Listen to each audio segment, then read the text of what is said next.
think sometimes people like they get caught up in the moment. Yeah, they get caught up in the moment and they get so excited and they're like yelling, screaming, running, and I'm like, whoa, whoa, whoa, whoa, whoa.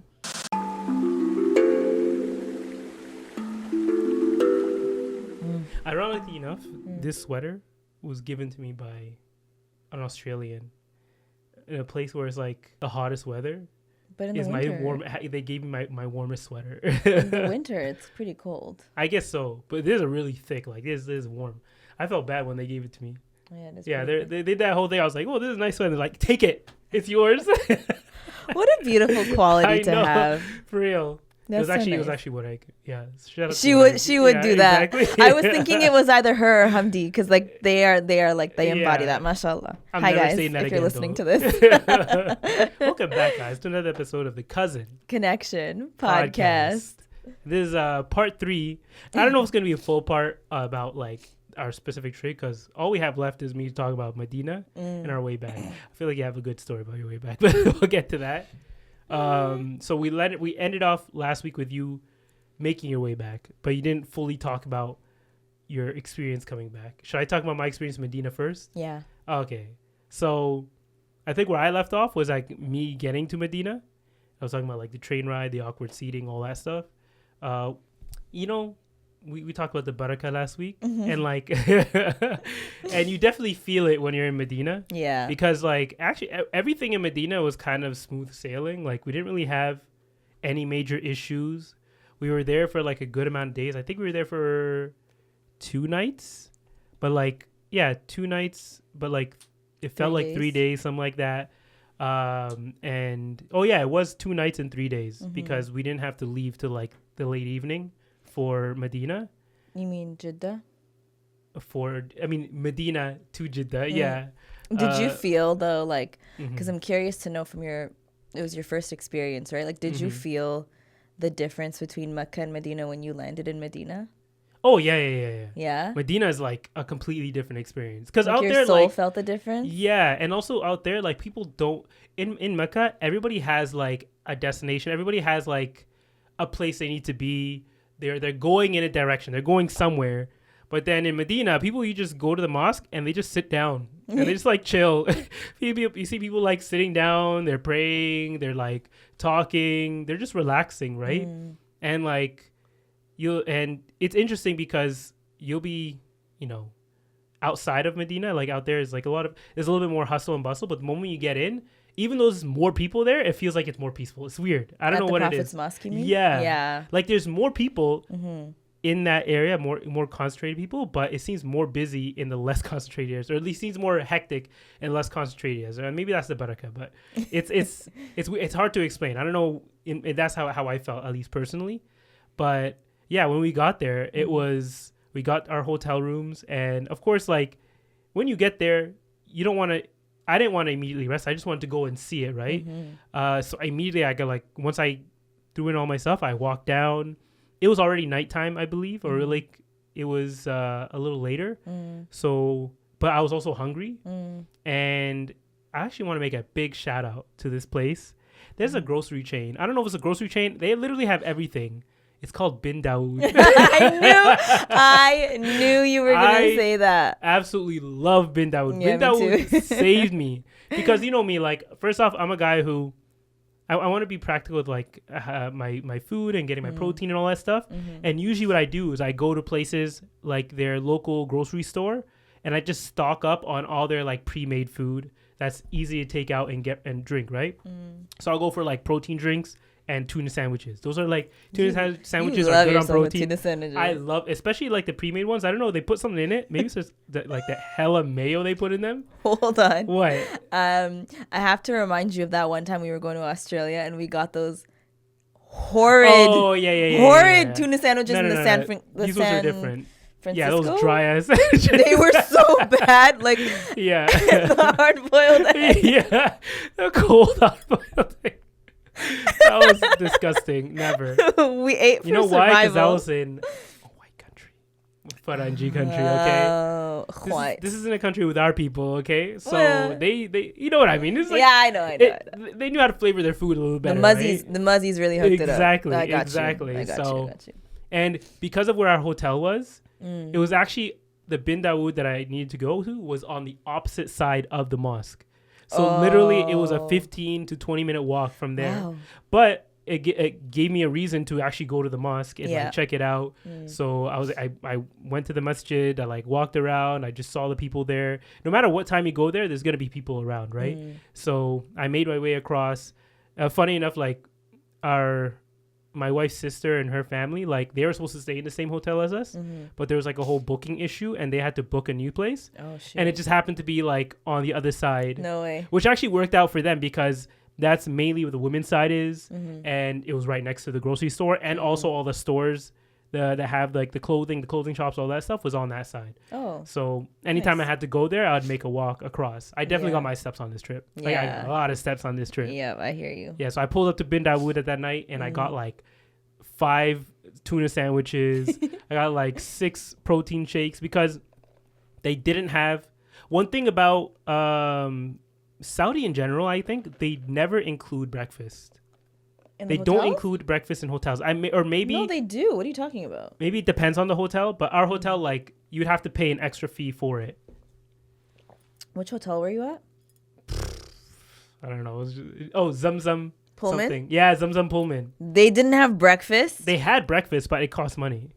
It was like, of course it wasn't a lot. It was like 80 Riyal, something like that, which like for us is like $20. Yeah.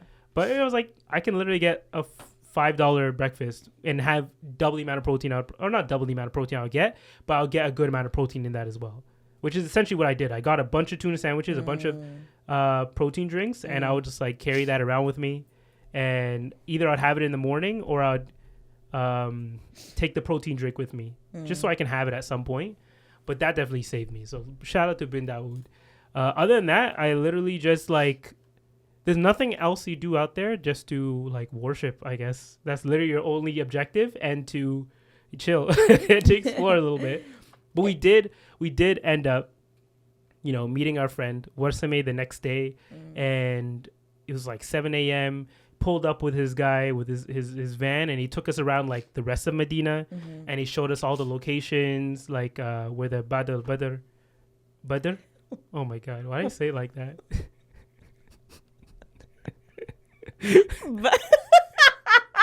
You know what I mean? Okay. What? Just say it again. Huh? Say it again. I'm not gonna Just say it again. Say it. No. The Battle of Badr.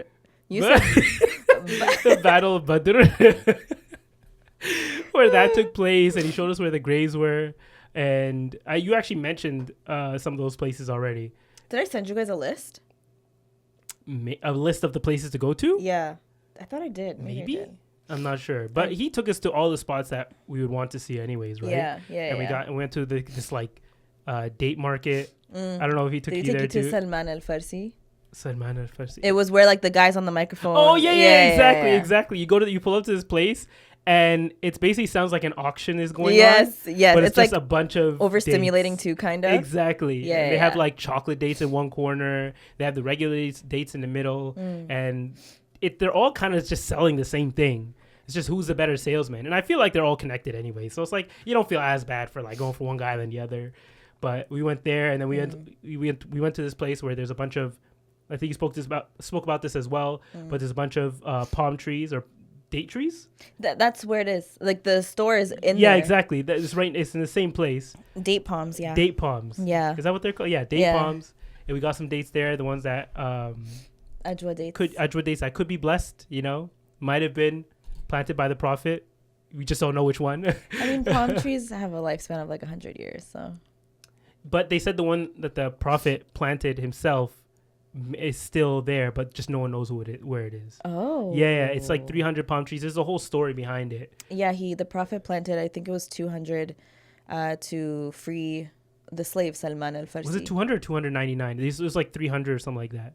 I thought it was 200. Or maybe it was like 199. Maybe something like that. And then one of them was planted by like... Someone fact check us, please. Yeah, there's one of them that was planted that wasn't planted by him. And that one didn't grow because the rest of them, they grew out. Okay, so essentially the whole story is that he was trying to free someone. And Salman Al-Farsi, that's why it's called. Salman Al-Farsi. The garden's name after him. Yeah, exactly. He was trying to free him. And his owner essentially was like, okay, if you can give me a harvest of like this many date palms in like this short amount of time, a time that date palms normally do not grow, like then he'll be free. So the Prophet sallallahu alaihi wasallam was like, bet. Well, he didn't say it exactly like that. But, yeah, he planted 200. Oh my God, he planted a certain amount of trees, except for one, and of course the amount that he planted all grew in that time, or at least grew in a very short amount of time, even less than the time that was proposed by the guy. But one of them didn't. So then the Prophet came back and replanted that tree, and that one also grew in time to be able to free Salman Al-Farsi. So that's why this place, this garden of palm trees or date palms, is considered blessed. Yeah. But that was an interesting story, and it was just cool being there and seeing the fountain and the water, how they irrigate everything, how you see they like the water, the trees are in this like these basins, and they're either drained or filled with water depending on how much water they need or when they need to be watered. So that was interesting seeing how they actually cultivate this. Yeah. But yeah, and then of course he took us to the mountain, the Archers Mountain, all those places. I already mentioned that earlier. But that was just fun, just going around with him and seeing that, and actually praying at the Masjid Quds. No, which one is it? The one Quba, sorry. I knew it started with a Q.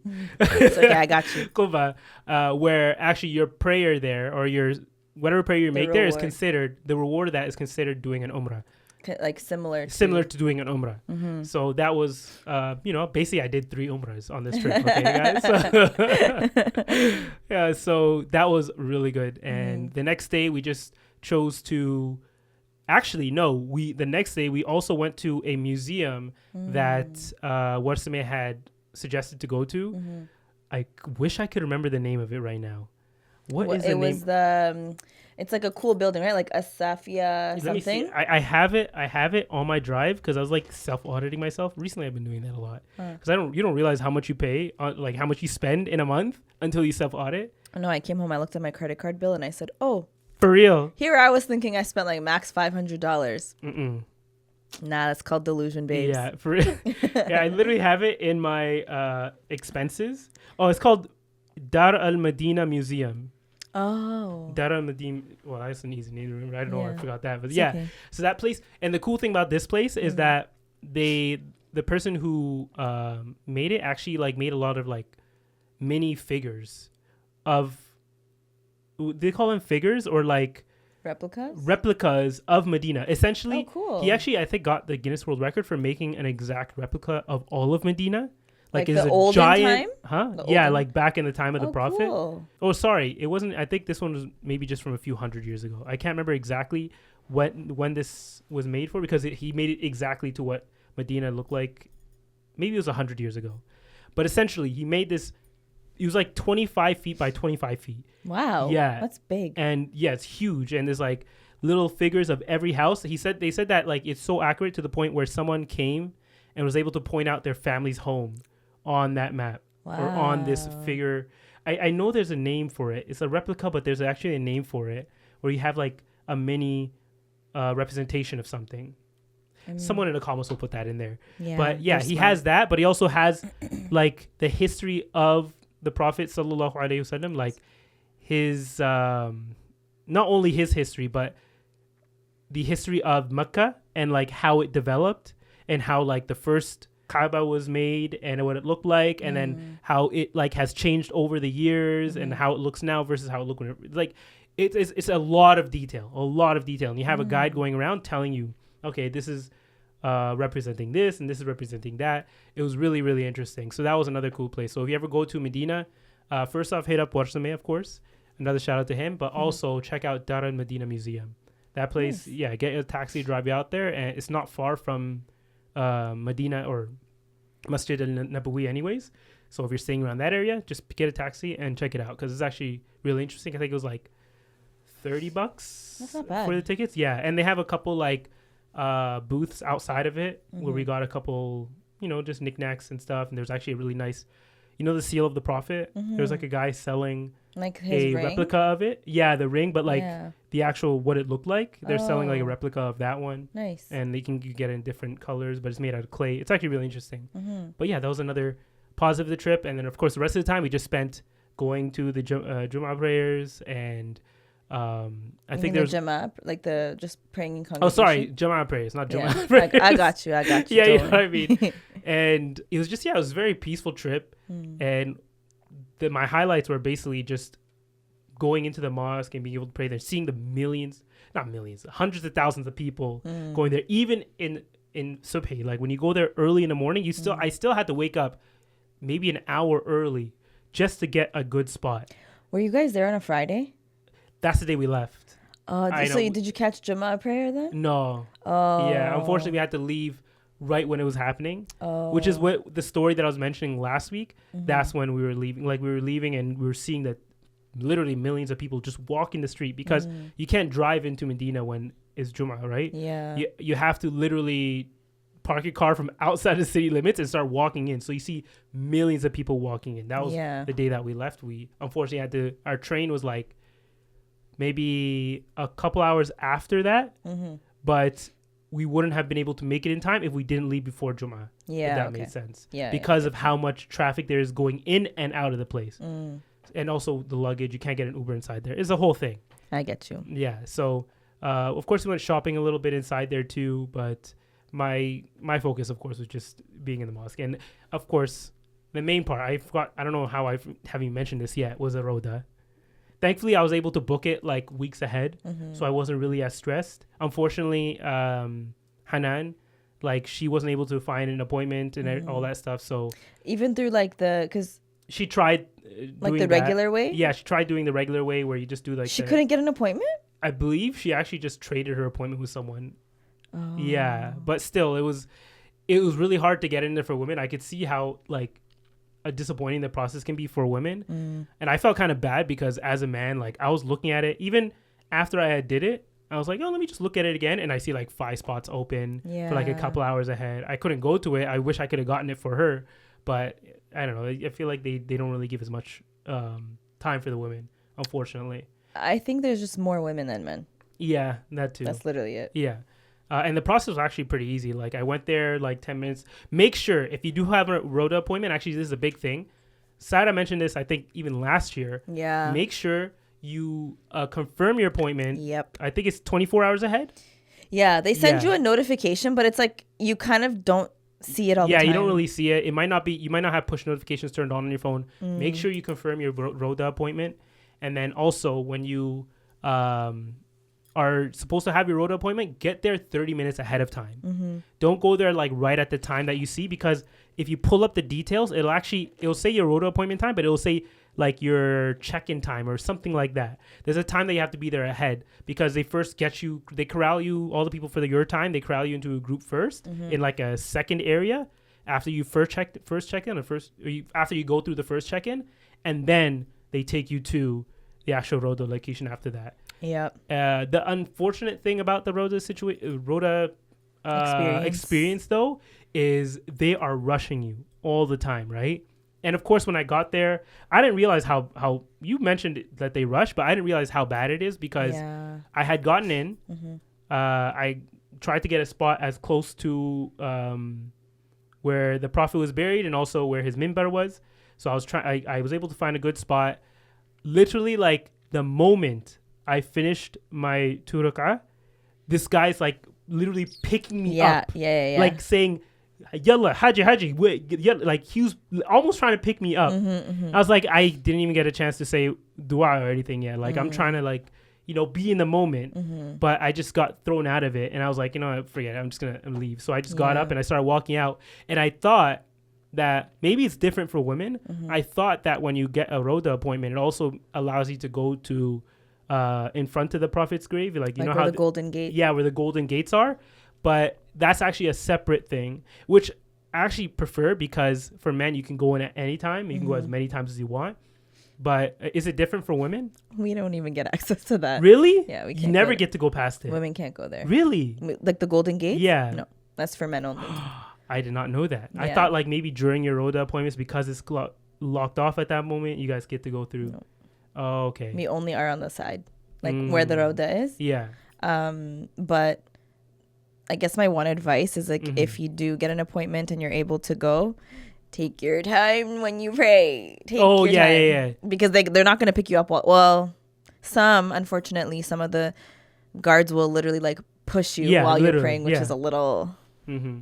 They didn't do that while I was praying, but the moment they saw me finish, the guy immediately started pushing me out. Yeah. Like, I understand their job is not easy either. They're trying to do as much crowd control as possible. And there's like thousands of people. Like, I get it. But like, this is such a sacred moment for Muslims all around the world. Like, there has to be a better system. Yeah. I think it's a very similar situation to anyone who's dealing it with like situations where typically like there are a lot of emotions, but you just can't get caught into it. Like, let's say like a nurse.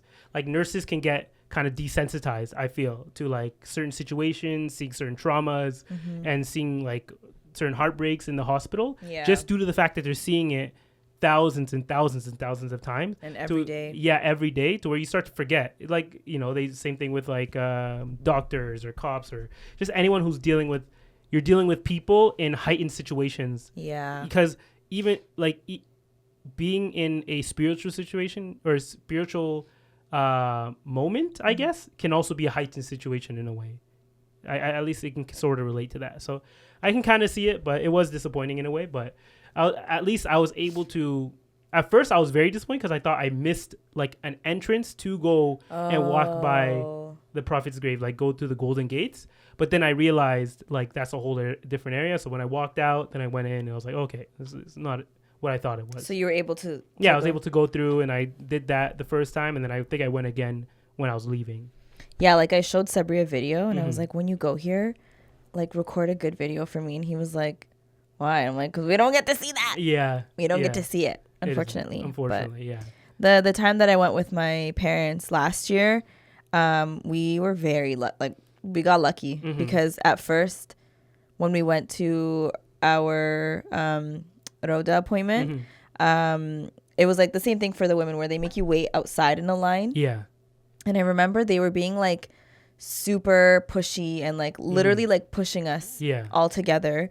And then when you go inside the mosque, obviously like have adab. Like at the end of the day, you got to remember you're visiting the Prophet sallallahu alaihi wasallam. Like I think sometimes people like they get caught up in the moment. Yeah, they get caught up in the moment and they get so excited and they're like yelling, screaming, running, and I'm like, whoa. Like, chill. Take your time, you know? So, like, I remember when we were going into the mosque, like, you have to...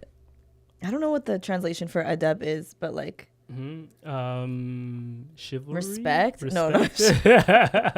Not chivalry. Like, respect, I guess? Yeah, respect. Like, I guess, like, that's the best way that I can translate it. But, like, just, you know, conduct yourself in a manner that is...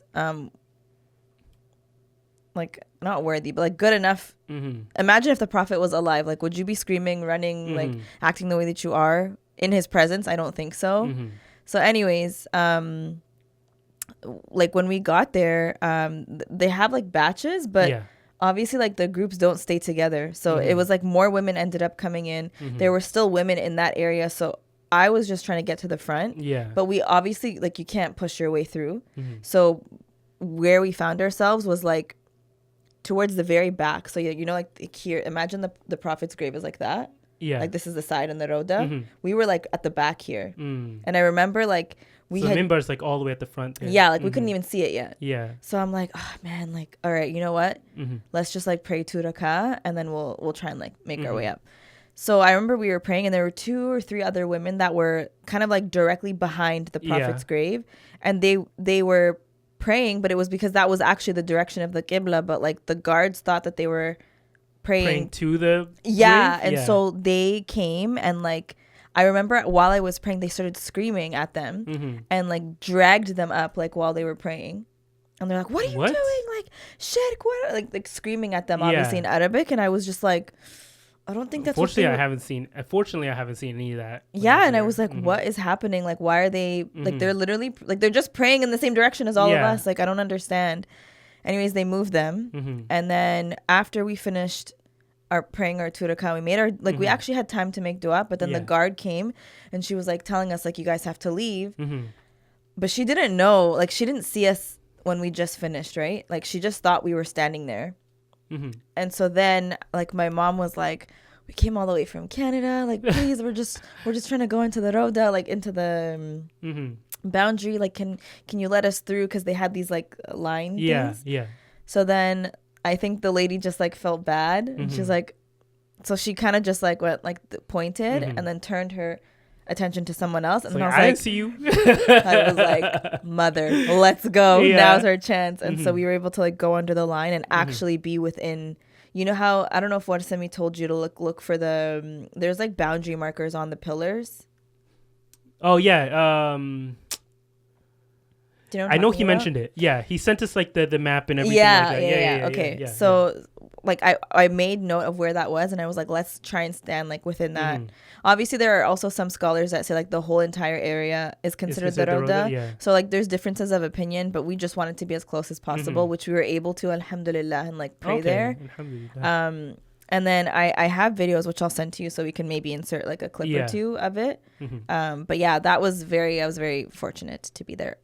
Hey, inshallah, you guys can take some of our advice. Yeah, in like that case, or at least more of her advice. Stay calm, and just like I would strongly suggest, like just take your time in your prayer and try. And it's a lot of like commotion, so it's hard to stay focused. But like just try your best. Yeah. I was definitely that person who could not focus properly. It's so hard. I know, because there's like literally people around you in every corner. Yeah, it's a lot. And don't they say like because the person, was it you who said this? The person who is when they do the Jama'ah prayer, the person who's leading the prayer is in the Rawdah. So technically anyone who's following the person praying in the Rawdah is technically praying in the Rawdah. Oh, I never heard that before. I think Warsami told this to me. Oh. Yeah. I didn't know that. I need to confirm that. Okay. Yeah, but basically like if the person is praying in the Rawdah and you're just joining them in congregation, no matter how big that congregation is, even if it's outside the Rawdah, you're technically considered with the same reward as praying in the Rawdah. Oh, I did not know that. So I'm going to confirm that. Also, I'm going to get my scarf. I'm freezing. Why? How are you freezing? Because I'm getting sick. No, you're not. Yes, I am. You don't hear Put on a mask too. the rasp in my voice. It's giving me some edge. No, I'm not like, I'm fine. Okay. It's a little cold in here, guys. Finally. I don't feel that at all, though. I feel like I never get to say that about. You know what? It's also because I'm drinking an iced coffee. That too, and also did we ever mention we got a fan in here? Like, I don't know if we mentioned that, but we finally dealt with the whole cold situation or heat situation. You know, can I just tell you? What? This is so off topic, okay? What? But there's certain sounds that bring joy to you. Did you know that? Like when you hear something, like for example, the ice cream truck, it brings you instant joy. Oh, did you hear the If anyone knows, this sound brings me joy. I'm not that deep. I'm not that deep in my like iced coffee obsession. Okay. I am clearly. Actually, it does remind me of like cold pop drinks too. Ooh, what's that? Okay. So guys, we might be doing a 10K. Yeah. That's another story for another day. But what was we talking about? We're talking about the Rawdah. But overall, the experience of being in Medina was a positive one. I'm glad. And it lived up to my expectations.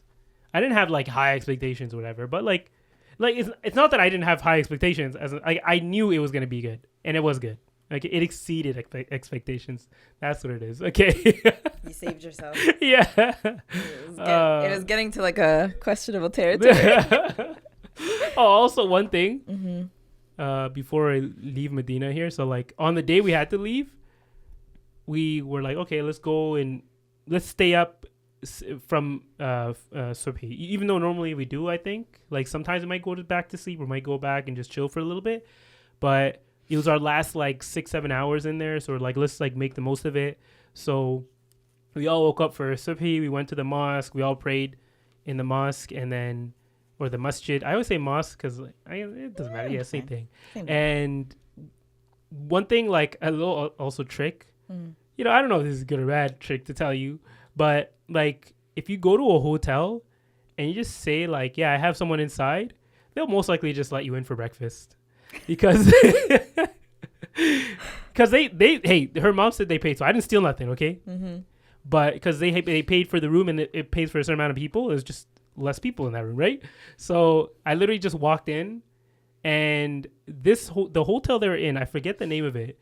I don't know if it was the size of the hotel. Like, honestly, you don't really like. I don't take in how big certain things are there, and the hotels don't really seem that big. But they had 2 breakfast areas. Wow. I don't know why. Oh, actually, no. They had one exclusive breakfast area, like for people who were willing to pay like the big bucks, and they had like the Commonwealth breakfast area. We were in the Commonwealth breakfast area, but I didn't know that initially. So because of how big the masjid is, and like the men's side, where I was so far from them, I had to catch up with them at the actual hotel because it was just taking too long for them to wait for me. So they already got to the breakfast place, and I was making my way there. By the way, as I was making my way there, I just randomly ran into like Mustafa Briggs. He was just there. And I realized he was there because he was doing Umrah on behalf of the 2 people who passed away, Anthony Joshua's friends who passed away in that crash in Nigeria. They're also his friends. Yeah, they're his friends as well. And they had this tradition. I didn't know about this. They had this tradition where they would go to Umrah all the time together. So they're like, you know what? Let's keep up this tradition. And this time he did it on their behalf. So he was in Medina afterwards. And I just saw him there after. So he was like, you know, like everybody's like corralling out the door. And I just see this tall guy standing in front of me. And he turns around and he looks at me. And like, I just like did a nod of acknowledgement, but I didn't say anything because we're just all rushing out. And I was like, oh, this is Mustafa Briggs. Of course, I took a video behind it. And I said, he sent it to the family. He's like, look who I saw. But yeah, that was just a random side note. I wonder if he looked at you and was like, he probably knows. You look so oddly familiar. Nah, there's no way. There's no way. You never know. Literally, everyone in our comments says that you look like Anthony Joshua. So I'm just saying. Oh, Anthony Joshua. Oh, you thought? No, okay. Oh, Yeah, whoa. He's really tall. So. But yeah, so I made my way to the hotel, and I'm trying to find out, first off, where this like breakfast place is. Just like everything else in Medina and Mecca and everywhere else in Saudi, apparently, it's like super confusing to get anywhere. So I find out that like it's not on like the first floor, but it's on like the real first floor, because the first floor where the lobby is actually 2 levels to the lobby, and then there's the first floor. We figured that out. And I got to the breakfast area, which what I thought it was. I pulled up to the lady and I was like, yeah, my family's here. She's like, do you know the room number? I'm like, oh shoot, actually I don't know the room number. Let me go and check real quick. So I was like trying to message them. Oh no. And they weren't answering right away. So I tried calling. And as she saw me trying to do this, she's like, your family's in there, right? I was like, yeah, they're in there. She's like, just come in. So I just went in to this breakfast place, and I'm walking around. I'm like, you know, if you see a dude just walking around and like staring at everybody and like twisting his head a lot, you're going to like be a little concerned or confused, right? So I saw people staring at me. I'm like, am I in the right place? I've walked through this whole breakfast place and haven't seen them. So I walked out of there and I start messaging. Finally, they reply and they're like, yeah, we're in the breakfast area. So they're like, we're in. Somehow they told me there was like a second breakfast area. So I go on the other side of that area and there's another breakfast area. And I thought that was the same breakfast area. It was just so big that it was all connected and they had 2 entrances. You know, sometimes that could be the case, but it wasn't. So finally I pulled up.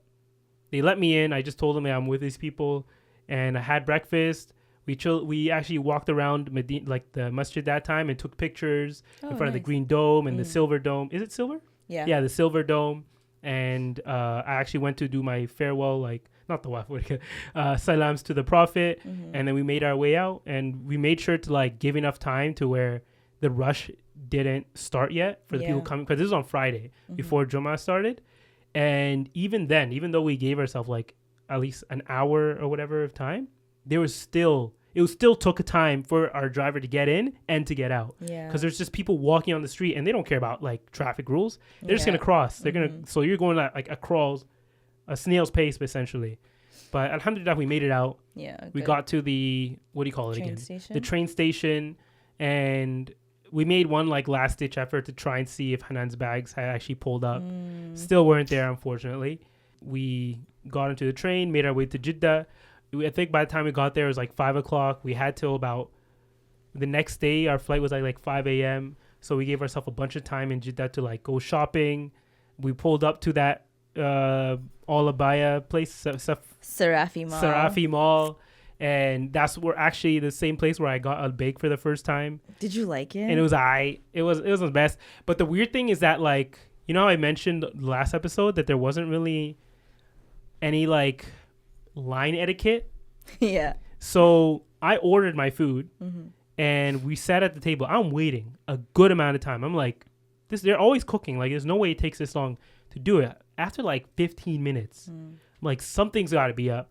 So I pull up they have like the main area you order, and then they have like a bunch of like just little lines created, and there are a bunch of people that are just showing receipts, like going like this, like trying to make. And then I'm like, is this how you get your order? Because they had a board with numbers, but our number never showed up. So what you had to do, which I didn't know this, if you ever go to Saudi, just remember this: there's no concept of, you know, first come first serve. You had to go to that next window area and just like heckle the worker with your receipt, like basically throw it at the worker, because that's what people were doing. Not literally throwing, but they were like waving it in front, being like, do me. I'm guessing that's what they are saying in Arabic. And it doesn't help that I didn't know any Arabic, because of course they're going to try and serve the people who do know what they're saying. Yeah. And like after he gives orders to like plenty of people I've seen who were ahead of me, or behind me actually, he finally takes my thing and like he starts like throwing stuff in, and it's so chaotic that you don't even know if you got your whole order, because I'm ordering for like 5-6 people. I don't even know if we got our whole order. Alhamdulillah, I think we got everything. But it was just a super confusing and like not really the best experience. So just get ready for that if you order from any like fast food place. Maybe this place is unique from how it was, but I don't know. It could be something unique to the situation, to that area. But yeah, we did our shopping, got some food. We made our way to Old Jeddah after that. And I think I mentioned that one last week, where like it was like all the older style buildings, essentially what Jeddah used to look like, I'm guessing. And they're like revitalizing the area. So unfortunately, there's a lot of like boards up and there wasn't really much to see. There was some stuff to see, but it was also nighttime. So everything was closed. Yeah. There were a lot of cats though. Yeah. A lot of cats. And they're very friendly. Yeah. Oh, in Old Jeddah. In Old Jeddah. There's a lot of cats. And all you hear in the background in the distance is cats fighting at all times. You hear them like, and even in front of you, you'll sometimes see them staring at each other and doing that whole like growl. The sidestep thing. Yeah, the sidestep thing. And that was constantly going on as we were walking through there. We went there to kind of like find a little bit more knickknacks and some clothes even for myself. But unfortunately, we didn't find anything there. We did walk a little further down and we found like this like bazaar going on, or not going on, but just with, I guess that happens there every night. But it was just too hectic. So we just headed back to the hotel. It was already like 10 p.m. Or 10 or 11 p.m. And I was hungry, but everything, like I didn't want to go to Baik. I didn't want anything big. I just wanted something small. So I walked like a good 10 minutes. Oh, also something I forgot to mention. There is no consideration in Jeddah or Saudi in general. There is no consideration for pedestrian traffic. Oh, yeah. Zero. Yeah. Sidewalks, non-existent. Crosswalks, non-existent. Like any type of public transportation, non-existent. I think they have public transportation. Maybe they do. Like, I didn't see it. But also like everything. If you want to get anywhere in Jeddah or Saudi, I'm saying all for Saudi, but it could be just Jeddah. You have to have a car. Even to the stores, when like going from the hotel that I was, from my hotel to the Bin Dawood, which was about a 10-minute walk, there was no sidewalk. So you're essentially walking on like the curb that separates the entrance to the stores to your to the main highway. And this is a highway where cars are going like 100 kilometers per hour. And let's say you want to get to the other side, right? There is no way to get to the other side unless you're jumping over medians, like literal fences to get to the other side. So if you don't have a car, you're essentially screwed in that area. Yeah. So I made my walk there. I was like I walked into like parking lots as a way to kind of get away from the main road, but there were some points where you had no choice. I went there, got some like, you know, my tuna sandwich and my protein shake, came back. Actually, sorry, no, there were no tuna sandwiches in this Bin Dawood, which was kind of sad. But I got my protein shake, made my way back, drank it, knocked out, woke up like by the time I made back, it was like 11:30, maybe midnight.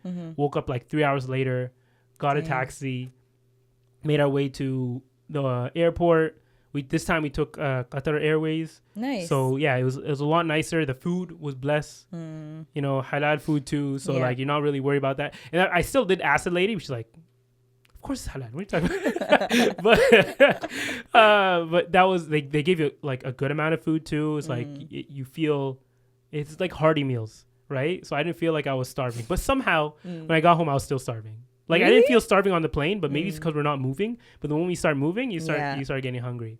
But yeah, we made it back, and alhamdulillah, this was before the storm. So I was gonna get into that. So our getting back was smooth. We got an Uber, quickly got home, and yeah, that was our trip. Oh, sorry, one thing. Sorry, I forgot. And I'm jump back. It's just a little. Okay. If you're looking for Zam Zam water, if you want Zam Zam water, we didn't know this. Maybe this is a common knowledge, but if you don't know, you can just get it at the airport. Yeah. Don't like try and get it.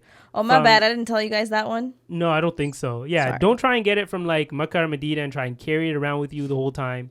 They will have it. Literally, there's a booth right outside the terminals or right outside the gates to get into the terminals.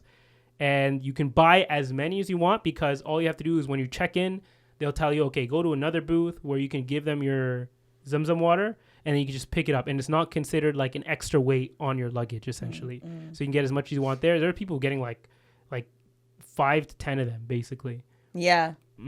Just as long as you have transportation for it when you get home. But yeah, you can get a lot of Zam Zam water outside of the airport instead of having to carry around with you everywhere you go. That's not bad. Now your story, Sara. Okay, it's okay. Okay, so we got to Jeddah like 10 p.m. Our flight was the next morning at like, I think it was. Oh, so it's like a similar situation where you just had to get like 2-3 hours of sleep. Yeah, like we had less than 12 hours between our time there. But we got to our hotel, dropped off our stuff, and then we immediately went to, there was this like market, think of like Taiwan and Deredoa, that type of situation. Yeah. I'm laughing because I wanted to go to Sarafi Mall, but I was like, let me not be selfish. I know Sabri's not going to find anything there. So let's just go to this market, please. You mentioned this last week too, no? I think I told you. Oh, okay. Yeah. Oh, I don't know if you mentioned on here. I can't remember. Maybe I did. But anyways, we go to the market, whatever. And then we come back to the hotel and realize, like we both realized like, oh my God, we have to like pack all of our stuff because we're going to leave in a couple hours. So thankfully, I have an uncle in Jeddah who was driving us. So that kind of made it easier. We didn't have to worry about getting a taxi or anything. But once we finished, or Sabri went to sleep. I packed up all my stuff, went to sleep for like maybe like 2.5 hours or something crazy like that. And then when we got to, so before I went to sleep, I remember when I was in Ethiopia with his sister, with Aisha, she was telling me like, you're probably going to be so tired at the end of your trip. Like you should treat yourself and upgrade your ticket to business. And I was like, I've never like done that plane before. Ticket? Yeah. I was like, I've never done that before. And I was telling her the time that me and you tried, but like that whole fiasco happened in Ethiopia. So I was like, yeah, I don't know. And she's like, trust me, like all you have to do is the lowest bid and like they'll most likely accept it. So I was like, okay. So like me and Sabri were talking about it and he was like, I thought we were on the same page. Okay. I thought we agreed that we would just bid, and if we didn't get it, we didn't care. Like we're like, whatever, it's fine. So I did the bid when I checked in earlier. Wait, so you bid on these tickets? Basically, like before you check in? Yeah, before you check in, you get these emails saying like bid for an upgrade. Oh, I never seen those before. So then I got the email and I was like, okay, like let's just see. So anyways, I put the bid in. Can you put any bid? So it starts with like a low bid, like whatever the lowest on their scale. Yeah. So I just did that. I didn't even bother increasing it. So then I forgot about it. Didn't even think about it until Sabri's like, don't forget to check in.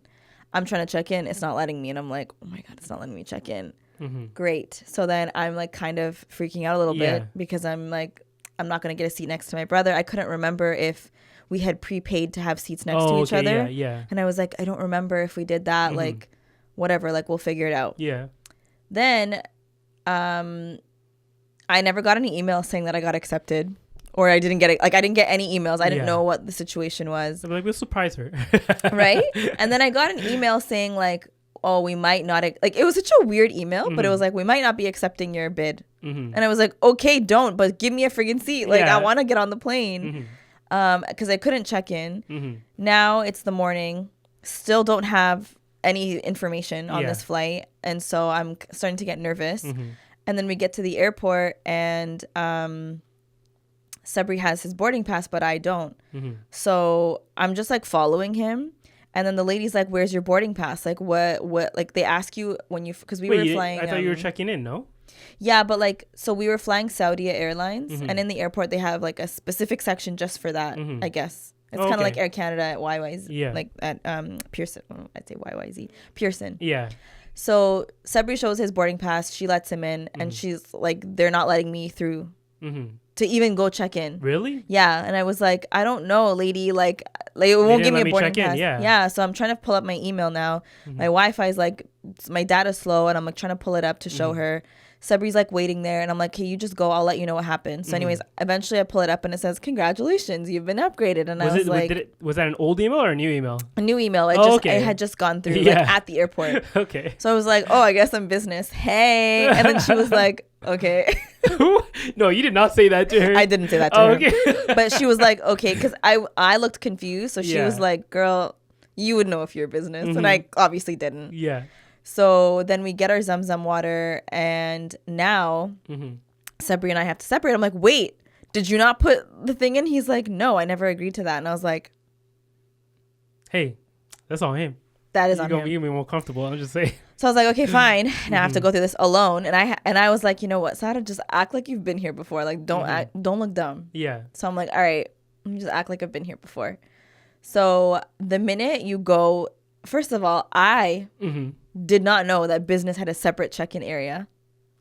I thought it was all in the same counter. Oh, yeah. Sometimes they do. They have like a priority. Yeah, no, it wasn't even that. What? It was a whole other section of the airport. Oh, really? Yes. Okay, yeah. Because I kept trying to go with him and they're like, no, lady, go that way. And I'm like, okay. Yeah. So I go to this whole other like private section. There's no lines. Like, just like quiet. It was so calm, serene, beautiful. And I'm like, wow, this is really nice. Like, no wonder people pay money for this stuff. So you don't have to interact with the commoners. No. And then as soon as I like walked into that area, this like worker takes my cart for me and is just pushing it. He's like, here, I'll take your stuff. Like, don't even lift a finger. He's like, let me take your passport. I'll check in for you. And I was like, how much extra was this business ticket? We'll talk about it offline. So then I'm like, okay. So he literally has my passport, my ticket, everything. I'm standing there and he's checking in for me. And he's putting the bag tags on. He's dropping my bags off. And I was just like, thank you so much. Like, cool. Check the weight. He's like, whatever. Doesn't matter what the weight is. No. And the crazy thing is, let me tell you guys, okay? Because my bags were like so heavy, so overweight. I had a lot of like gifts and stuff from my mom and dad. I was prepared to pay like an extra $200-$300 for my overweight bags.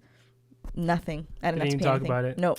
They just put it in business class, man. I said, wow. I have to do that calculation. It's like, okay, if I get overweight, but I pay for business class, it was worth it. So then, it was like a lounge looking thing, but like we had to go. Our flight was soon, so I'm like, honestly, I don't even have time to enjoy this. It is what it is. So I went straight. Yeah. And we went through security, and then like after I was done, like I zoomed through. I was waiting for Sabri to finish his check-in. Sorry, not security, check-in. And then while I was waiting for him, I saw, like, you know, East Africans, when you guys see each other, like, you just recognize, we recognize each other, okay? Yeah. So this, like, family, it's like 2 daughters, a son, and a father. I can see them, like, they just finished checking in. I can also see Sabri. At business class too? No, they were, like, I was on the outside of the regular check-in. Yeah. So now I'm waiting for my brother, and they're, like, looking at me. But they haven't said anything. So like now they're recognition kind of look? Yeah, like I usually, I'm going to be honest, when people recognize us either through Gizman or through the podcast, like you all have the same, like you're not slick. You guys are not slick. I'm sorry. Because usually it's like you'll do the double take and then they'll like, sometimes they'll have like a phone to be like, is that really that person? Yeah. Like, is that them or not? Like there are certain mannerisms that y'all be doing out in public. And it makes me uncomfortable. I'm like, either say hi or just How old are these people? The Was kids. it? They looked like maybe teenagers, early 20s. Oh, okay. So, anyways, they're walking towards me now, Mm-hmm. and the dad's like, "Assalamu alaikum," and I was like, "Wa alaikum assalam." And I think he spoke to me in Amharic. Yeah. Like, he's like, "How are you?" And I was just like, "How'd you know I was Ethiopian?" And you know that meme where it's like the forehead's this big? I was like, "How'd you know?" And I was like, but he's like, "Oh," so he's like, my guess was right. He's like, he's like, us Habasha people, Yeah. it's in our blood. Of Yeah. course I'm going to recognize you. He's like, but also, these are all my kids. And they told me that apparently you have a famous cousin. And then Oh, so, Aisha. And then all the kids are like, "Oh my God, Dad. Like, why'd you have to say?" And then Were they from Toronto as well? no, Canada? they were from like San Diego or something Oh, like that. okay. Somewhere I thought in the maybe States. they might be on the same flight or something. Yeah, I was wondering too. Yeah. Because he was like, "Oh, where are you from?" And I was like, "Oh, I'm Mhm. from Toronto." And they were from the States. Mhm. And then I told him that I was actually Harari. And then he was like, "Amantashi." And I was like, What? "Okay, not you being multilingual." Like, wow, okay. And so he's like, "Yeah, he's like, we were in line and then the kids saw you and they're like, Yeah. oh my God, Dad, that's so-and-so. Mhm. He's like, "Apparently you have a podcast." And I was like, "I do." Yeah. He's like, "Mashallah, that's great." Mhm. And then, like we ended that interaction and then Sabri came. So I was like, "Oh, that's so cool." Like that The family. dad was having that conversation on your behalf? Yeah, the kids were extremely embarrassed. Really? They were like, "We're so sorry. Like we saw you. We didn't want to bother you." I was like, Yeah. "It's fine. Like you guys could have said hi. It's all good. Your dad But did the he work." was Amhara or he was Harari too? Was he Eritrean or Ethiopian? He was Habasha. Oh, okay. Yeah. Or was he He just Somali? knew the Amantashi. Yeah. Oh, okay. So I was like, "Okay, cool." But Mhm. they were super nice. Yeah. Very nice family. And then once we went through security, Mhm. they even separated us for security. Yeah. Apparently. You don't have to deal with regular security. Which was crazy to me. Like, I was like, what is this segregation? I don't like that. Like, it made me feel icky. I'm not gonna lie. Oh, you felt No, Yeah. I felt icky. Okay, and then once we got through, then the lines obviously like They had to converge at some point. they the business class boards first. So I saw Sabrina. I was just like, "See you in Toronto." Oh my God. So we get on. They're looking at my ticket and they're like, "This way." I said, "Thank you." Wait. When you know how like when you get to the airport, you have to take like a train that goes from like the check-in area to the actual airport, I guess. Did you have to do that? No, No? we didn't have to take a There is a train I had to take. Like when you Were first you at a after different you after you terminal? check in from this is from the Jeddah like main terminal. Like we checked in, like we went through security initially. We went underground and then there was a train that took you from like the main part of the airport, or at least where the check-in area is, to where the actual terminals are or where the gates are. Maybe because you're in business class, you should ask Sabri. No, I'm trying to remember. Like, Yeah, there's a whole train. did you take a train? I might even have it on my phone. Let me see if I have it on here. 1 second. Oh yeah. You're right. Okay, You're so right. you did have to My take a bad. I train. forgot. Yeah, and then Yeah. because Sabri, no. No? When we got to Jeddah Yeah. from Canada, but not when we were going back. I don't think so. Yeah, when leaving, we had to get on a train, like a shuttle train, essentially. Did I do that and I just forgot? You might have forgotten. Maybe you were just too like, you're swept up in the moment of being in business class. Like you didn't even remember half the stuff there because it just felt so light. Dissociated. You disassociated. But then I don't remember taking the train, but like I do remember getting on the plane. Yeah. Well, And- sure. You definitely gonna remember that part. Is that? And so like imagine I sit down and I'm like, okay, I need to again act like I've been here before. Yeah. So I'm like, let me just like slowly investigate like what's the seating situation. Yeah. Does the seat go back all the way? That screen looks massive. Oh my God, look, snacks, water, cool. And then the flight attendant, she's like, okay, so also, remember how I told you my bags are really heavy? I didn't want my both bags to be heavy. I only wanted to pay for one. Yeah. But I made my carry-on super heavy, which they did not weigh, by the way. Really? Yeah, they didn't weigh it. Oh yeah. Carry-ons. They don't really. I don't think they even weighed ours at all. And so my brother wasn't there. Yeah. So I had to be damsel in distress. And literally, okay, you guys know, anyone who has Where seen was me, the attendant? that's not their job. They should follow you onto the plane. I know, looked at it right? for you. But he didn't. Yeah. So I'm like, oh crap! Like I have to pick up this Mhm. heavy suitcase. Hey, that's where the gym workouts come in. Okay? No, literally. Yeah. But I have to tell you guys, Mhm. there's just this like strength that gets unleashed when I'm traveling. I don't know where it comes from. Yeah, it's Like, the desperation. My carry-on had to easily have been like Mhm. maybe like 30 to 40 What? pounds. Yeah. And it's 30 to 40 pounds I can lift, Yeah. but when it's like that awkward shape and I'm lifting it above my head, Yeah. like And you're trying to like slot it in. right. Mhm. And I'm already short, okay? I'm 5'2". The overhead compartment is pretty high Actually, up. yeah, even for me, like I'm not hella short, but it's not a struggle, but it still takes some effort. Like not only am I like extending my arms all Yeah. the way, I'm on my tippy toes. Like that's how high it was. Was there not a man there? Not paying attention to me, no. So I was like, all right, it's fine. So as I'm literally struggling for my Yeah. life, like balancing it on my head, True African came out. Okay. Yeah. Then the flight attendant was like, it's okay, I'll help you. And I was like, okay. So she literally went like this. Pushed it with her index finger. I said, thank you, ma'am. Anyways, Oh my god. it got up there. And then once I sit down and I'm like catching my breath from Yeah.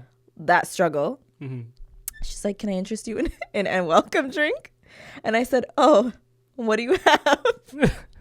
And she gave me the list of options. And I don't even remember maybe like a mango something. I don't remember. But anyways, Yeah. she brings it. Wait, so for us when we left Jeddah, we had to take a short flight to I think it's Oman, and then we Oh. flew from there to Toronto. So did you guys go directly from Jeddah? Yeah, it was a direct Oh, flight. okay. So she brings me the welcome drink and then brings me the menu that you kind of just keep at your Yeah. seat. And she was like, okay, so for the menu, like whatever you want, whenever you want, just let me What? know. And I was like, wait, what? So you can have as many meals as you want? Yes. So I was like, How much was this again? And I was like, oh, like how do I order? And she's like, just call us. Yeah. And I was like, oh, okay. So then I'm like, all right, cool. So I am tired at this point, and I'm like, should I eat or should I sleep? Yeah. So I'm like, you know what? I'm gonna sleep first. Mm-hmm. So the plane takes off. The seatbelt is not just over your waist. It's like across a too, car right? Yeah. seatbelt. And I was like, okay, cool. We had these friggin' like plush ass blankets, a pillow. Like it was luxe. I was like, I get it. I actually get it. Then, you would think that because you paid all this money that you'd be living like in a comfortable, serene, quiet setting. No.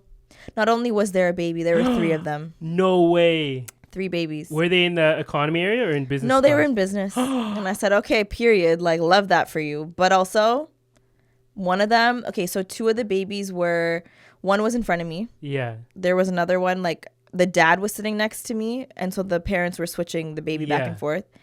And then there was a lady in front of, like, a couple seats in front of me with her baby looked like fresh out of the womb. Like, this was a new, like, maybe 3 months They probably max. did, like, business class for, like, purely safety of the baby because they needed the access. I I think so. But that, like, it's a controversial take. I don't even know if I want to say it. But, like, I know what you're going to say. And, I kind of agree, too. I'm just saying. I feel like there should be a flight for children only. Like, I'm just, like, here's my thing. I understand. First of all, flights can be uncomfortable for babies. Yeah. Their ears are popping. They don't know what's going on. They're like, Yeah. why am I uncomfortable? I understand. And obviously, I'm not a parent. So I'm speaking from a place of privilege. I am well aware, okay? So parents, don't be coming at me. Sometimes we're supposed to have controversial takes, okay? But my thing is, The art of podcasting.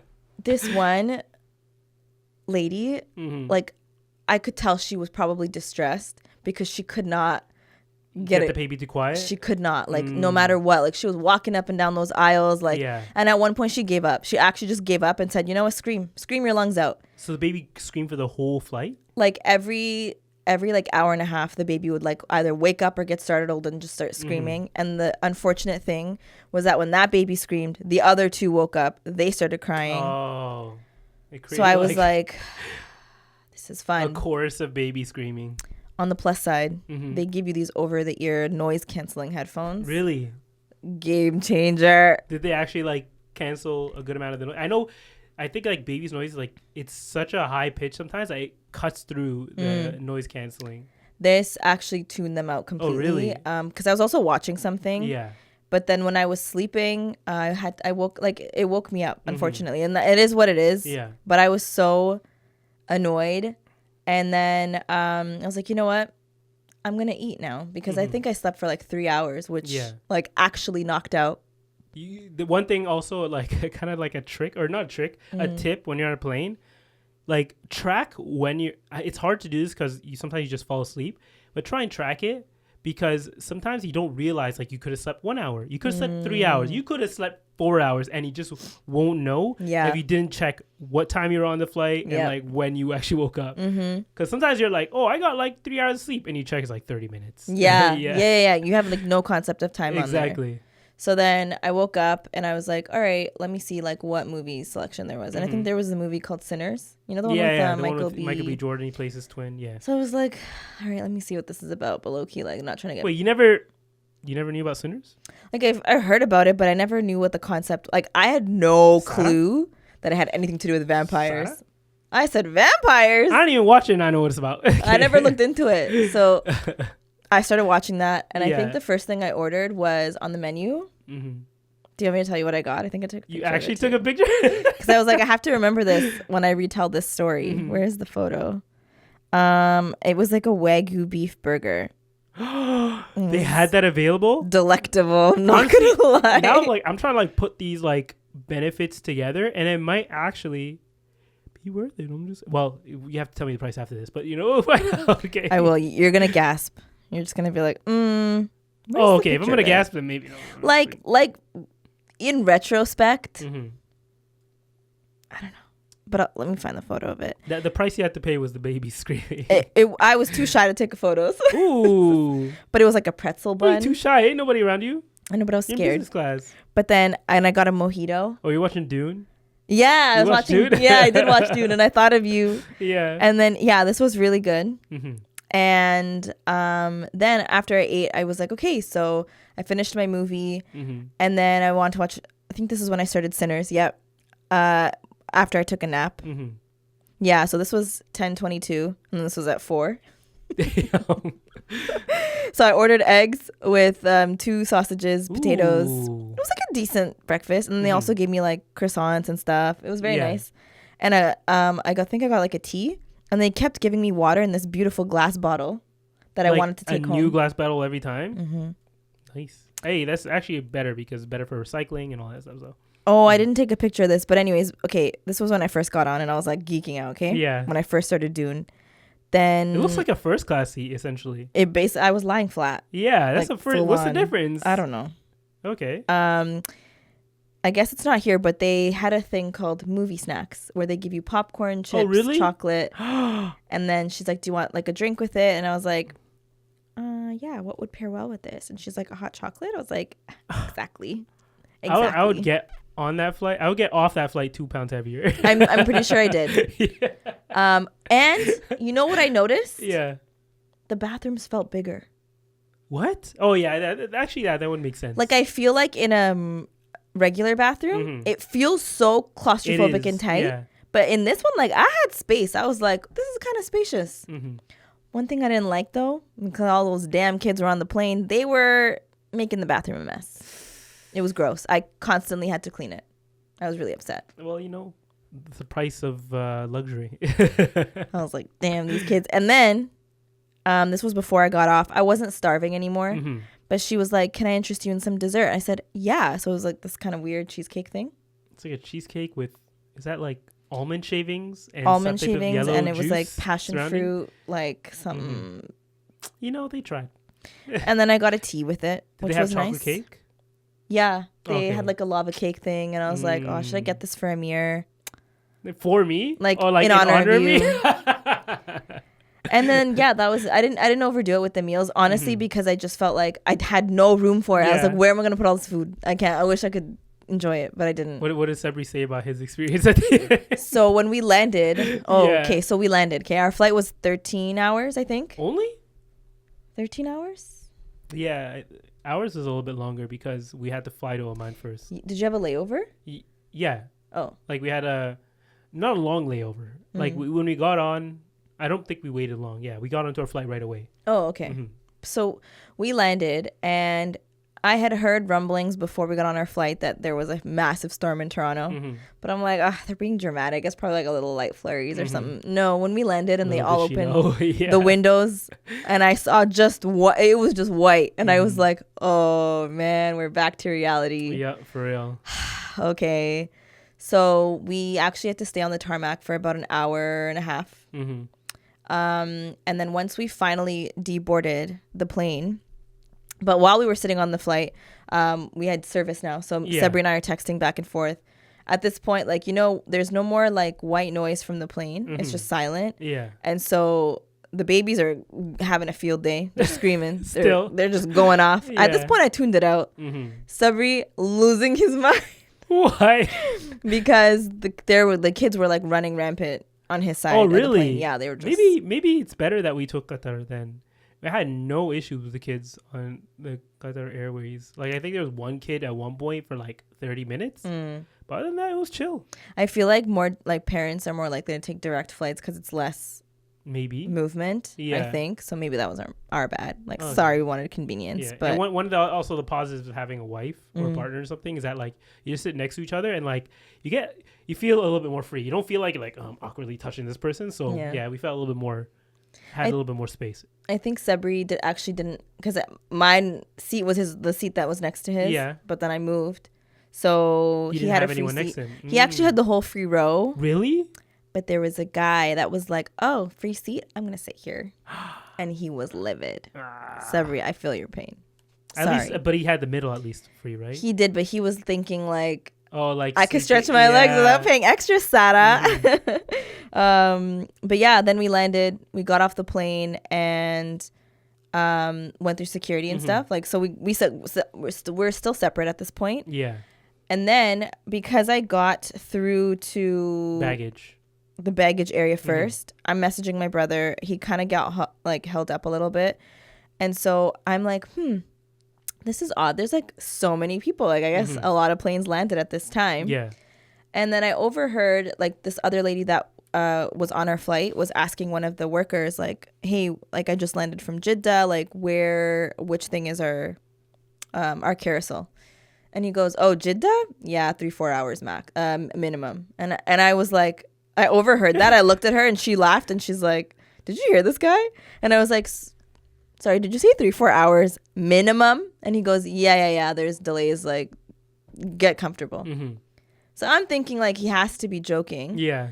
Maybe like 5 minutes later on the PA system, they actually say that your bags are extremely delayed due to the storm. That's crazy. Please be patient with us. But it kind of made sense when you saw how much snow there was.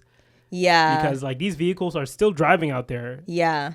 Trying to get this luggage that's really heavy across snow and ice. Exactly. And I think it's cold too. Like these people are pulling it out of the plane. So then they make another announcement that our Zam Zam waters randomly appeared, but that's like a separate carousel. So while I was waiting for Sabri, I went to go get our Zam Zam water. Like that happened to come out. But then I saw all of the flight attendants are sitting there waiting for their bags too. Oh, yeah. And then their bags got dropped off with the Zam Zam water. So they started doing like ilil and cheering. No way. Cute. Yeah. It was very nice. Yeah. Actually, I wanted to shout out one of these passengers on the flight because when I was deboarding, remember my heavy suitcase? All I could think about was, how am I supposed to reach this? Like, because the way that the flight attendant pushed it in, I couldn't even reach the suitcase to pull it out. So in my mind, I'm not joking, I calculated like, is it distasteful if I step on the seat to get it? I was thinking about that. I was like, just step on the seat. Like I normally do that, but like in this situation, is it distasteful?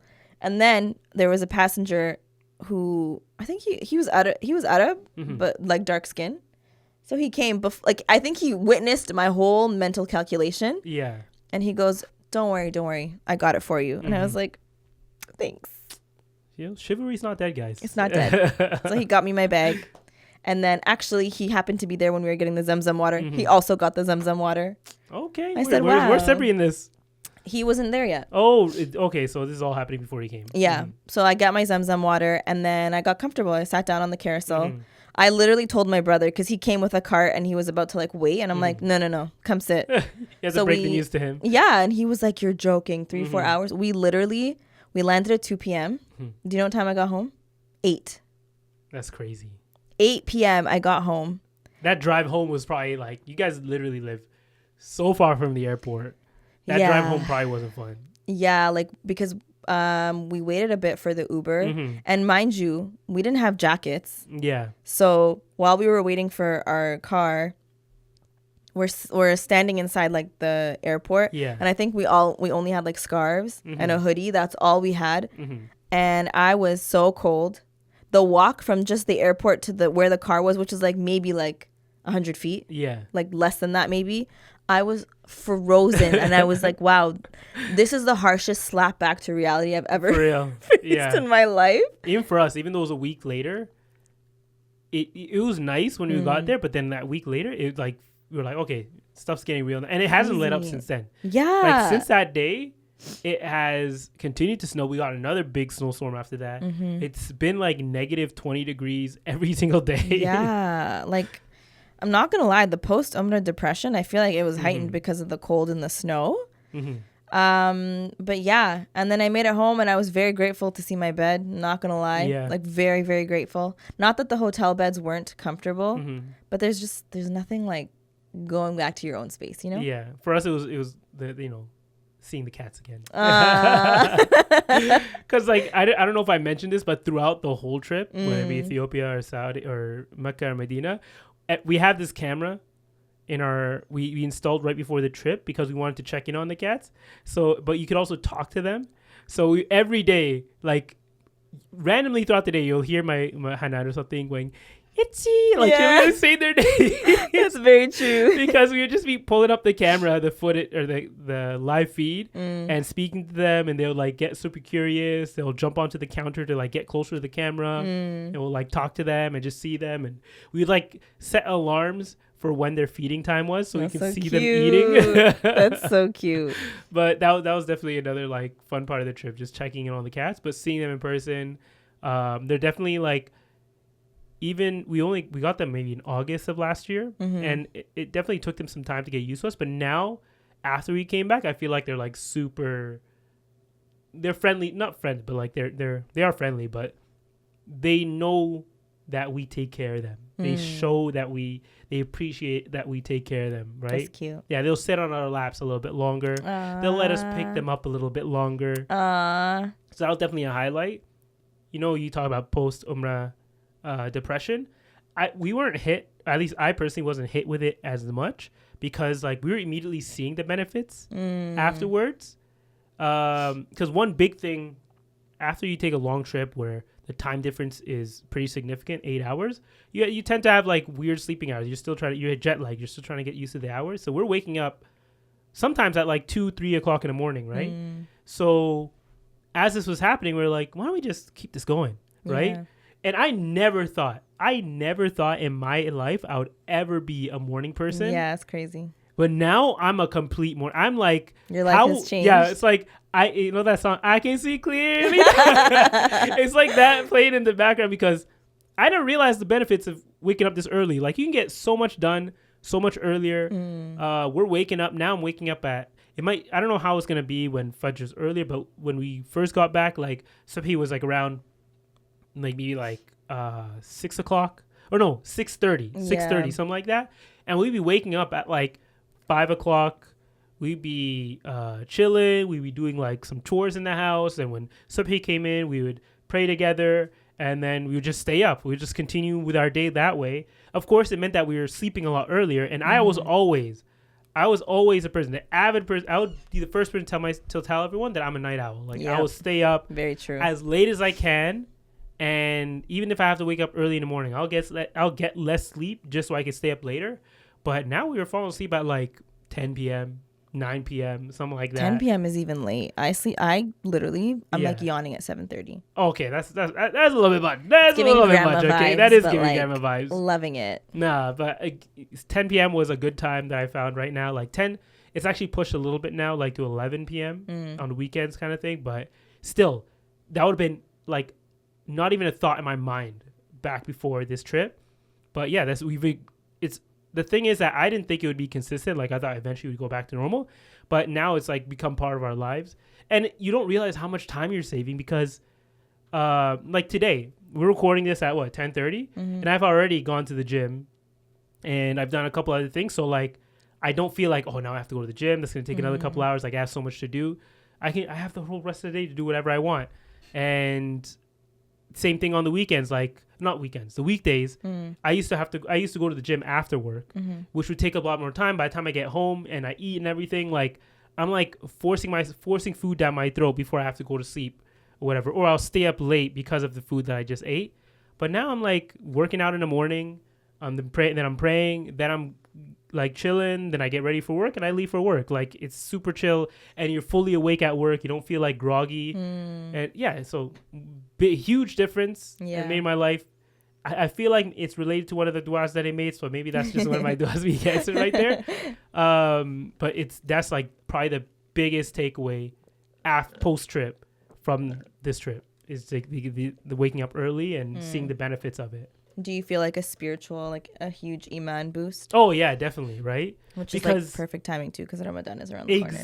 Exactly. And like before, you'd wake up for Subhi and you're like groggy, and you're like praying like half asleep. But now you're fully awake. You're able to fully take it in, and it just feels a lot nicer. Yeah. So that's definitely like the biggest benefit that we've seen from this trip. I love that. Yeah. It also gives us a lot more time, like because I was late in the evenings due to going to the gym and then having to cook afterwards, like you wouldn't have a lot of time with me and Hanan to like just chill, right? Because she even before the trip would go to sleep at a normal person's time. Yeah. So fair. I would still be awake for another couple hours, and she wouldn't see me as much. But now we see each other the whole evening. Yeah. So that's definitely been a big benefit. Okay, good. Yeah. Good. How for you? Yeah, jet lag always impacts me, and I still like. Even now, I usually wake up at like 4, and then depending on what I have planned for the day, I decide whether or not I want to sleep until 6 or not. So it just depends. But yeah, it's gonna change depending. Even for us, we're thinking like, okay, how is this gonna change when Ramadan comes in? When Ramadan comes in, I feel like time will be somewhat similar. But how much will it change when summer gets here and Subhi is not at 6:30? It's at like 3 a.m. something like that. So like, do you go back to sleep for another couple hours? Yeah, like I wouldn't suggest starting your day at 3. Like you could probably stay awake for a little bit, sleep a little bit, and then wake up again. So so the grogginess might come back for then, but we'll see. We'll figure it out. Yeah, that's for the future. You know, the future is not written. I mean, it's not here yet. It's written, but it's not here yet. So it's we're not future Amir problem. Exactly. Yeah, exactly. I get it. Yeah. So anything else that you benefit from? Yeah. I mean, huge iman boost. Like I feel like the habits that you kind of develop while you're in Mecca and Medina, and even Ethiopia, because you know, Ethiopia, we still were able to like hear the adhan for all of the 5 prayers and like go to the mosque and stuff. Like it was enjoyable. Like I feel like being in that environment really shifted my entire like outlook on life, my perspective. Like it really had me like in this deep, I guess like, I don't want to call it contemplation, but kind of like I was like really reevaluating everything that I was doing in life and like, is this worth it? Is that worth it? Does this deserve my energy or not or whatever? And I think it just like completely shifted my whole perception.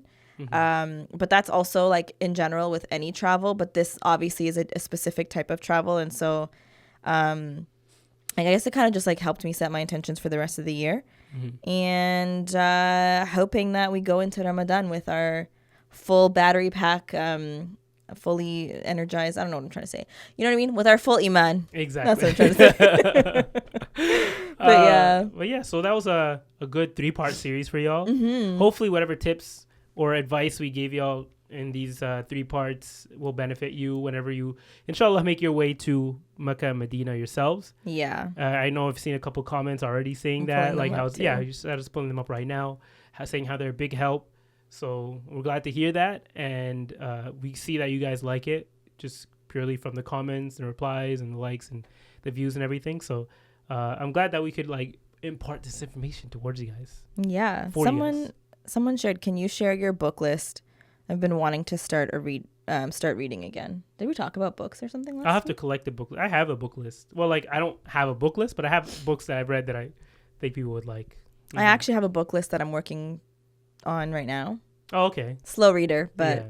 I'm working on, like, reading more Muslim-related books. So maybe when I get through those, because I need to get back into reading. Reading's a big thing that I've dropped for the past year or so. So when I get back to that, then I can give you more, like, a list that maybe some of our viewers would more appreciate. Yeah, the one book that I brought, I think, this is what I mentioned last week. The one book that I brought with me on my trip was actually a book written by Mustafa Briggs called Beyond Bilal. Oh, yeah, we have that at home, too. Oh, you bought that one? I think Hanan bought it. Oh. Yeah. Yeah, so I started that. It's pretty good so far. I'm going to get into that, too. I was literally looking at it the other day, too. Let me see. That was from T-Money. Afra Abdullahi 2773 says, thanks for sharing your experiences. Planning on going soon, inshallah. Can you recommend good food spots for both Mecca and Medina? Ooh. If you're in Medina, go to Shuwaya Biladi. Yeah, that's the only one I can remember. In Mecca, we went to like this one shawarma spot that was next to Al-Baik. So if you end up going to the Al-Baik, that's in the Jabal Umar Mall, or like if you go to that food court, directly next to it, there's a shawarma spot. You should go there. I can't remember the name, but it had like really good designs as well, at least for their setup, both in the clock tower. At least the one in Jabal Umar didn't have as much like setup, but the one in the clock tower looked really nice. Yeah. So I need to find out where that is. I think I have photos of it, but I can't. I don't know if I can pull that right now. Wafa Al-Johani says, so sad that Amir didn't have a good customer service experience.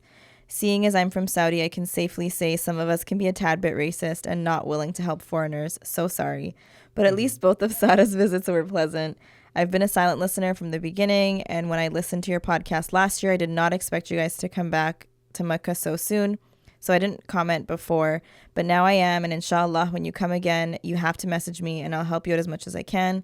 So blessed to have the privilege to be living in Medina. It's truly a place of barakah. Oh, you live in Medina too? It's beautiful. MashaAllah. We'll definitely try and, remember that and hit y'all up, because we do. There's definitely a lot that we probably haven't seen from what I've said in this podcast. If there's something that you think is significant enough that I've missed or we've missed, you can leave it in the comments too and let us know. DM Sani says, that soccer player is Mohamed Al-Neni, who used to play for Arsenal, but now plays in the UAE leagues. Okay. Well, now we know. Now we know. Thanks for that info. Oh, this is a really nice message. Assalamu alaikum wa rahmatullah. This is from Aya Mia.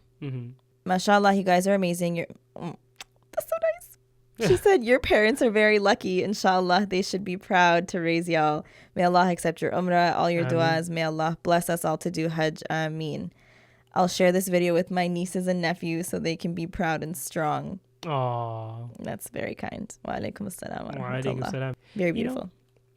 Parents did, they did something right. At least for one of us. I don't know about the other one. I'm playing. That's crazy. I say that about the one who's like more successful. We're both doing well, okay?